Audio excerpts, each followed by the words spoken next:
Pernah nggak sih kamu ngerasa kerja keras tiap hari tapi saldo tabungan rasanya gitu-gitu aja? Kayak uang tuh selalu punya jalan buat pergi, tapi nggak pernah tahu jalan buat balik. Saya pernah di fase itu. Gaji bulanan datang, dan entah gimana, sebelum akhir bulan, semuanya udah ludes. Kadang buat kebutuhan, kadang buat hal-hal yang, kalau jujur, sebenarnya nggak terlalu penting. Tapi di saat yang sama, keinginan buat hidup lebih tenang secara finansial tetap kuat banget. Masalahnya, dunia sekarang tuh bergerak cepat banget. Biaya hidup naik, peluang berubah, dan kalau kita masih ngandelin satu sumber penghasilan aja, rasanya kayak jalan di tali tipis tanpa jaring pengaman di bawah. Sekali keseimbangan goyah, bisa jatuh. Banyak orang di luar sana sekarang mulai sadar hal ini. Mereka cari cara buat punya second income, sesuatu yang bisa bantu menopang hidup tanpa harus kerja 2 shift atau begadang tiap malam. Dan menariknya, semua itu bisa dimulai dari sesuatu yang dulu mungkin kita anggap sepele, internet. Sekarang, internet bukan cuma tempat buat hiburan, dia udah jadi ladang, tempat banyak orang menanam ide dan menuai penghasilan.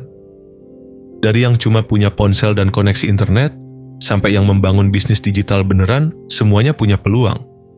Tapi tetap, di antara begitu banyak opsi, pasti muncul pertanyaan, yang mana yang realistis buat saya? Mana yang beneran bisa menghasilkan, bukan cuma janji-janji manis di video motivasi? Di video kali ini, saya pengen ngajak kamu buat ngobrol santai. Bukan sekadar ngomongin cara cari uang tambahan, tapi lebih ke gimana kita bisa paham arah, biar nggak asal ikut tren yang belum tentu cocok. Karena jujur aja, kadang bukan soal kurang peluang, tapi kita belum nemu yang nyambung sama gaya hidup dan nilai kita sendiri. Beberapa tahun lalu, saya pernah ada di titik di mana saya ngerasa penghasilan saya nggak pernah cukup. Padahal, kalau dihitung-hitung, gaji waktu itu udah lumayan. Tapi entah kenapa, setiap akhir bulan selalu aja muncul kekhawatiran. Kalau ada kebutuhan mendadak, saya bisa apa? Waktu itu, saya kerja kantoran dari pagi sampai sore. Rutinitasnya jelas, tapi pikiran saya nggak pernah benar-benar tenang. Saya pengin punya ruang bernapas. Pengin ngerasa aman secara finansial tanpa harus nunggu tanggal gajian. Nah, di masa itu, saya mulai tertarik nyari cara buat nambah penghasilan. Tapi saya nggak punya modal besar, dan saya juga bukan orang yang jago jualan. Jadi, saya mulai dari hal paling sederhana, internet. Saya coba nulis artikel lepas di platform freelance. Awalnya cuma dibayar puluhan ribu per tulisan. Tapi rasanya luar biasa waktu tahu, ternyata ada orang di belahan dunia lain yang mau bayar hasil kerja pikiran saya. Dari situ, saya mulai mikir, ternyata dunia digital tuh nggak sesempit yang saya kira, ya. Tentu nggak langsung mulus. Pernah juga saya ditolak mentah-mentah atau hasil kerja saya nggak dibayar karena kliennya kabur. Tapi di sisi lain, saya pelan-pelan belajar sesuatu. Bahwa penghasilan tambahan itu bukan cuma soal uang, tapi juga soal rasa percaya diri. Rasa bahwa saya bisa menciptakan nilai, bahkan tanpa harus duduk di kantor. Beberapa waktu kemudian, saya mulai bereksperimen, coba jual e-book kecil, ikut program afiliasi, buka jasa desain sederhana, bahkan sempat bikin konten di media sosial. Dari semua itu, ada yang gagal, ada yang jalan pelan, tapi ada juga yang akhirnya jadi sumber pemasukan tetap sampai sekarang. Saya nggak akan bilang semua orang harus ngikutin jejak saya, karena yang penting bukan meniru jalannya orang lain, tapi menemukan jalannya sendiri. Dan yang paling menarik adalah setiap peluang digital yang saya temuin selalu punya karakter yang beda. Ada yang butuh kreativitas tinggi, ada yang lebih ke strategi, ada juga yang bisa jalan otomatis kalau udah diatur dengan benar. Waktu itu, saya sadar bahwa punya penghasilan tambahan bukan cuma tentang menambah angka di rekening, tapi juga soal menciptakan keseimbangan baru antara waktu, tenaga, dan rasa tenang di kepala. Kamu tahu, rasanya luar biasa ketika sadar kalau ternyata kita nggak sepenuhnya dikontrol oleh sistem gaji bulanan. Kita bisa punya ruang sendiri untuk berkembang, bereksperimen, dan menciptakan hal baru yang bermakna. Dari pengalaman itulah, saya mulai mempelajari lebih dalam tentang dunia penghasilan online. Dan di tahun 2025 ini, tren-trennya makin menarik makin terbuka, dan makin banyak yang bisa dimulai dari nol. Nah, di segmen berikutnya, saya akan ceritain 5 sumber uang tambahan online yang lagi ngetren di tahun 2025. Bukan cuma dari sisi cuannya, tapi juga dari sisi relevansi dan keseimbangan hidup. Sekarang kita masuk ke bagian yang paling seru. Membahas 5 sumber uang tambahan online yang lagi ngetren di 2025. Tapi sebelum saya sebutin satu persatu, ada hal penting yang perlu kamu tahu dulu. Setiap sumber penghasilan online itu kayak pohon, butuh waktu buat tumbuh. Kita nggak bisa tanam malam ini terus panen besok. Tapi kalau dirawat dengan arah yang benar, dia bisa tumbuh jadi akar finansial yang kuat. Oke, kita mulai. 1. Personal branding and content mikro. Tahun 2025 ini, dunia digital udah penuh dengan konten, tapi justru disitulah peluangnya. Bukan siapa yang paling banyak bicara, tapi siapa yang paling bermakna dan otentik. Banyak orang sekarang mulai dapat penghasilan dari bikin konten mikro, entah di TikTok, Instagram Reels, atau YouTube Shorts, yang nyambung sama minat mereka. Ada yang bahas produktivitas, keuangan pribadi, hobi, atau bahkan perjalanan healing. Dari sana, mereka bisa dapat endorsement, affiliate marketing, atau bahkan jual produk digitalnya sendiri. Kuncinya satu, jadilah diri sendiri yang konsisten. Kalau kamu bisa nyentuh audiens dengan kejujuran, algoritma akan bantu kamu naik. 2. Digital product and e-course. Orang sekarang lebih suka belajar cepat dan praktis. Bahkan, banyak yang rela bayar buat belajar dari pengalaman orang lain yang nyata, bukan teori. Makanya, e-book, kelas online, atau panduan PDF jadi salah satu sumber penghasilan yang paling berkembang di tahun ini. Kamu bisa mulai dari hal kecil, misalnya bikin panduan Excel buat pemula, tutorial desain, atau tips mengelola keuangan pribadi. Platformnya juga udah banyak, mulai dari Notion, Gumroad, sampai kelas kita di Indonesia. Yang menarik, produk digital itu bisa dijual berkali-kali tanpa biaya produksi ulang. Sekali kerja keras di awal, hasilnya bisa ngalir terus. 3. Freelance, skill-based work. Kalau kamu punya keterampilan, desain, nulis, edit video, voice over, coding, atau bahkan admin media sosial, platform freelance seperti Fiverr, Upwork, atau projects.co.id masih jadi tambang peluang besar. Tapi bedanya di 2025 ini, klien nggak cuma cari hasil bagus, mereka cari kolaborator yang punya nilai dan kepribadian. Banyak freelancer yang berhasil karena mereka jujur, cepat tanggap, dan komunikatif. Bukan cuma karena mereka paling jago. Jadi, kalau kamu pengen mulai, fokus dulu pada reputasi kecil tapi kuat. 4. Afiliasi and rekomendasi produk ini tren yang makin gila di tahun ini.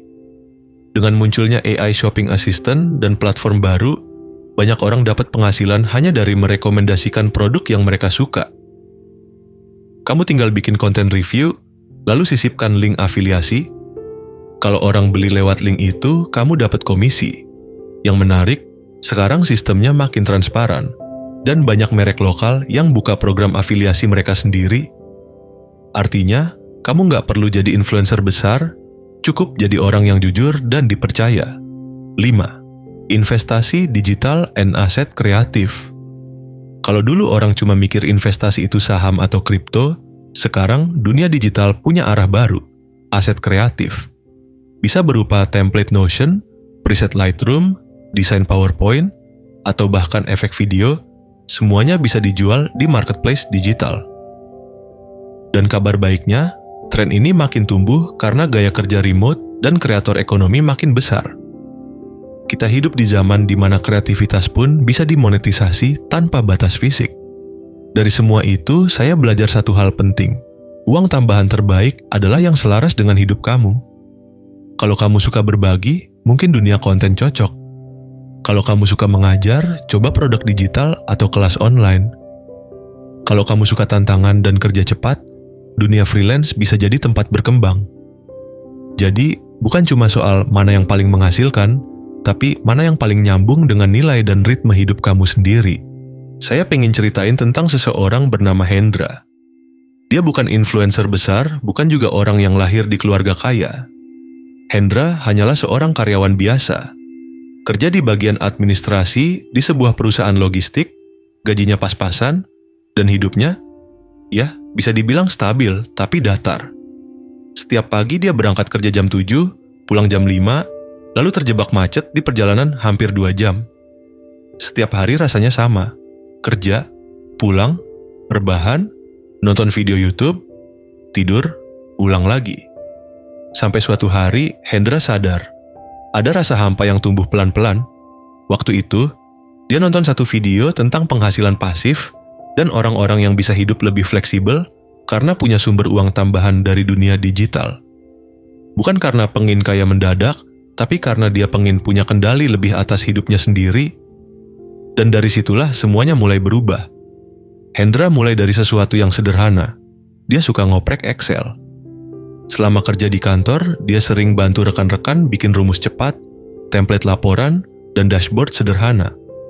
Awalnya cuma bantu teman sekantor. Tapi suatu malam dia kepikiran, kenapa nggak saya bagiin aja di internet? Siapa tahu ada orang lain yang butuh. Dia mulai bikin konten di TikTok dan Instagram. Video-video pendek tentang tips Excel dan produktivitas. Nggak pakai alat canggih, cuma pakai HP, mic kecil, dan suara seadanya. Awalnya sepi. Cuma ditonton 100 orang. Tapi dia terus posting, terus belajar, terus perbaiki cara ngomongnya. Sampai akhirnya, satu video kecilnya tentang cara bikin laporan otomatis tiba-tiba viral. Banyak orang komen, banyak yang minta template-nya. Dari situ, Hendra bikin e-book kecil berisi 10 template Excel siap pakai, lalu dia jual di platform digital. Harga awalnya cuma Rp29.000. Dan kamu tahu apa yang terjadi? Dalam 2 minggu, dia jual ratusan kopi. Bukan angka besar, tapi bagi Hendra itu titik balik. Bukan cuma karena uangnya, tapi karena untuk pertama kalinya dalam hidupnya, dia ngerasa saya bisa menciptakan nilai, bukan cuma menjalankan perintah. Pelan-pelan, penghasilannya dari produk digital itu terus tumbuh. Dia mulai gabung ke program afiliasi software produktivitas, dan tiap kali orang beli lewat linknya, dia dapat komisi tambahan. Lalu, beberapa bulan kemudian, dia buka kelas online kecil untuk mengajar orang lain cara bikin dashboard profesional. Sekarang, di tahun 2025, Hendra masih kerja kantoran. Tapi bedanya, dia nggak lagi cemas soal uang. Karena dia punya cadangan penghasilan yang bukan cuma menambah saldo rekening, tapi juga menambah rasa percaya diri. Yang menarik, Hendra nggak berubah jadi orang yang sibuk setengah mati. Dia justru jadi lebih tenang. Karena sekarang, kerjaan kantor bukan satu-satunya identitas dirinya. Dia punya ruang sendiri, ruang yang tumbuh dari hobi, rasa penasaran, dan keberanian buat mulai. Waktu saya ngobrol sama dia beberapa waktu lalu, dia bilang satu kalimat yang saya nggak akan lupa. Ternyata penghasilan tambahan terbaik itu bukan yang paling besar, tapi yang paling bikin saya tenang. Dan kalimat itu nancep banget di kepala saya. Karena kadang, kita semua kejar uang tambahan supaya bisa beli ini itu, padahal yang sebenarnya kita cari adalah rasa tenang. Tenang karena tahu kita punya pilihan, tenang karena tahu kita nggak tergantung pada satu sumber, dan tenang karena tahu apa yang kita kerjakan punya arti, bukan cuma angka. Cerita Hendra bukan tentang jadi kaya raya, tapi tentang menemukan keseimbangan baru antara kerja keras dan makna, antara uang dan waktu, antara stabilitas dan kebebasan. Kalau kamu dengar cerita Hendra tadi, mungkin kamu juga ngerasa hal yang sama seperti saya waktu pertama kali mendengarnya.